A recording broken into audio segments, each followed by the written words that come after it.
Hello everyone, এই বছর রথটা আমাদের সবার জন্য খুবই স্পেশাল। তার কারণ হচ্ছে আমাদের জগন্নাথ দেবের মাসির বাড়ি হচ্ছে আমার মামার বাড়ি, কিন্তু আমার মামার বাড়িতে কিছু প্রবলেমের কারণে এবছর ঠাকুরটা আমার বাড়িতে আছেন। তো এই যে সকাল থেকে স্টার্ট হয়ে গেছে আমাদের ডেকোরেশনের কাজবাজ।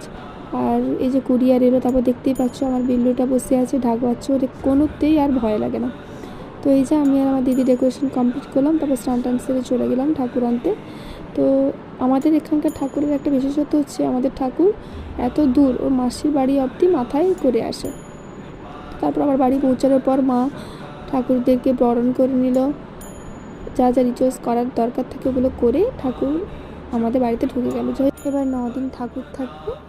তো আস্তে আস্তে সমস্ত ভিডিও শেয়ার করবো, আরতি থেকে শুরু করে সমস্ত কিছু তোমরা অবশ্যই দেখতে থাকো। তারপরে এই যে এগুলো হচ্ছে ছোটো ছোটো পুরোহিত।